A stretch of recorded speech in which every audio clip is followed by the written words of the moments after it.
All right, wonderful people, welcome back to this wonderful channel where we'll bring you back-to-back update and information as it is hot. Happy Sunday to you and yours, wherever you are listening to us, to all our listeners all over the world, those in the Biafra land diaspora and the country called Nigeria, welcome back.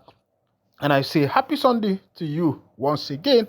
As it be, the Prime Minister of the Biafra Republic government in exile, Mazi Simon Ekpa Nwanjoko, has given reasons why he would not obey Mazi Nnamdi Kanu concerning halting the sit-at-home order. As it is, before I go into that, a lot of people have been suggesting that most of the directive that Kanu has been given recently is being done out of pressure, out of duress. Of course, you know that inside there in the DSS detention, he has no freedom of his own. He can say some things under duress. And the bench as we are talking to some people, reaching out to a lot of individuals, they say that yes, they know Kanu to be a brave man, but as it is, since he is single-handedly alone in the DSS detention, that some of his comments and statements could be under duress. But let's go down to see the reason why the Prime Minister of the Biafra Republic government in exile, Mazi Simon Ekpa Ohamadike II of Ndibo, have refused to obey Mazi Nnamdi Kanu concerning the sit-at-home. Of course, you know that this sit-at-home is geared to make sure that Kanu is released from the DSS detention. Meanwhile, let's see the reason of Mazi Simon Ekpa's decision. I won't obey Nnamdi Kanu's instruction to end sit-at-home in Southeast, Simon Ekpa vows. The Prime Minister of the Biafra Republic government in exile, Simon Ekpa, has said he will not heed calls from incarcerated leader of the indigenous people of Biafra, Nnamdi Kanu, to put an end to the sit-at-home currently being enforced across the Southeast region every Monday. Ekpa reviewed this during a special episode of 90 Minutes Africa hosted by Rudolph Okonkwo on Tuesday.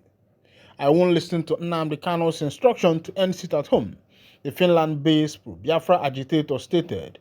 I will only listen to him not just when he becomes a free man, but he has to come to Finland to tell me face-to-face, he said.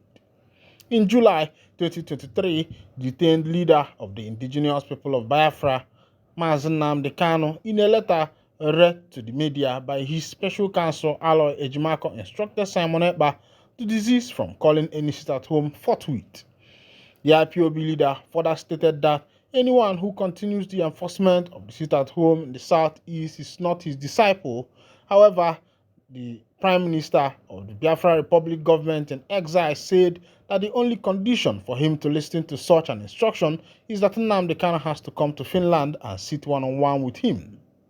This is my condition, Mr. Ekpa declared. Even if they bring him out today and he stays in Nigeria and says, Simon Ekpa, stop, I am not going to stop, he vowed. Simon Ekpa explained that the sit-at-home exercise was a pathway to Biafra freedom. He insisted he has succeeded in crushing the economy of Nigeria, delegitimizing the Nigeria government in Biafra land, and demonstrating that the people don't listen to Nigeria authorities anymore. We are using 4 different mechanisms to pursue the freedom of Biafra, he stated. 1. The political diplomatic self-defense or armed struggle and the civil disobedience approach, he said. These are the 4 approaches we are using to delegitimize and fight Nigeria, and they are working perfectly. Responding to criticism that the sit-at-home is taking a toll on traders, students, and other residents of the region, Simon Ekpa argued that it was a price worth paying to achieve a better future for the people. The traders have a better business ahead of them, and the students will have better school to attend in future, he insisted. What we are doing is a price. They have to be paid for freedom. Freedom does not come easy. We are going to bring an alternative that will work for them, so they have to pay the price of not going to school if they have to. All right, welcome back. This is coming from the Prime Minister of the Biafra Republic government in exile, uh, Mazi Simon Ekpa. He said that, of course, if actually Biafrans wants to be free, that there are some prices they have to pay. Of course, a lot of people have reported to him how the sit-at-home has crippled the economy of the southeastern people and has also affected the academic activities of the children living in Biafra land.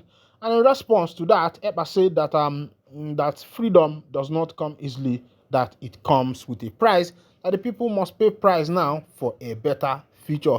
I wonder.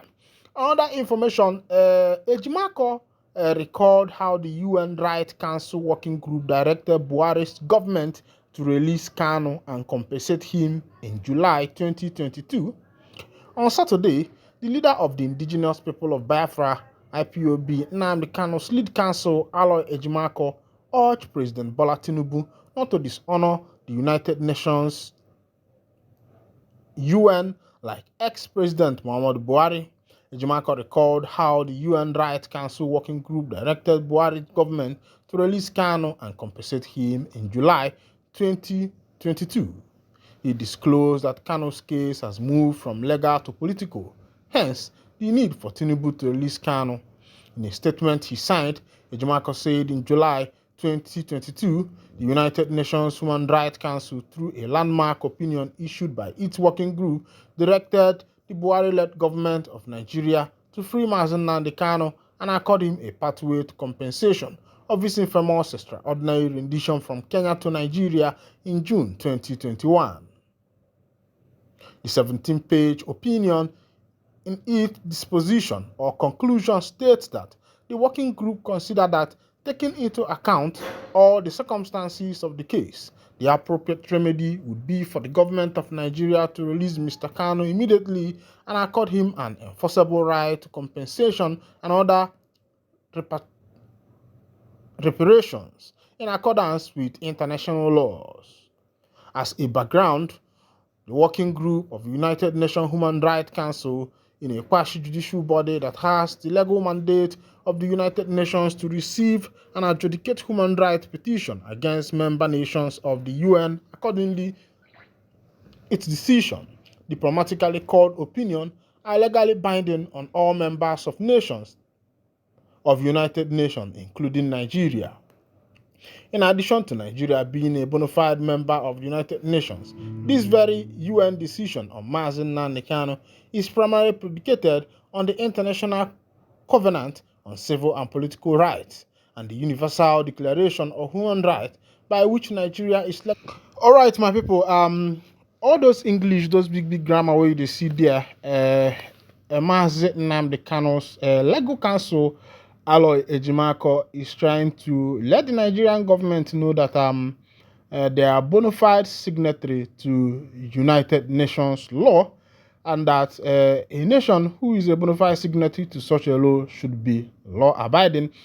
And as it is encouraging the government of Bola Ahmed Tinubu to make sure that Mazi Nnamdi Kanu is released in accordance with UN Working Group Directive.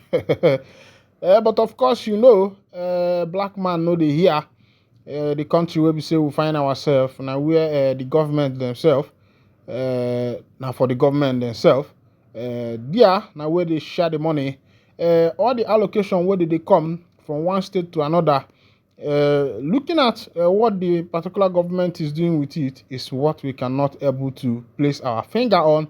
But every year, recently, Yason Wike have bought vehicles and even has gifted houses to the judges, and a lot of people are skeptical about that, wondering why Wike should be. Is it a way of bribing the judges ahead of time?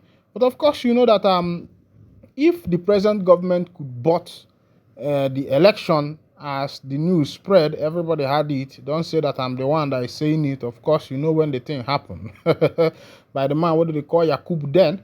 But meanwhile, our own is that they bring you all the information as it happen, and we no go try to fail you. Meanwhile, in case now your first time where we say you they join us for this wonderful channel, I still say again, Happy Sunday to you and yours, and go ahead and subscribe, like, share, and also remember ngwangwa to on your notification button so that if our news go to drop, now you go be the first who go to collect them. Thank you for listening. God bless you.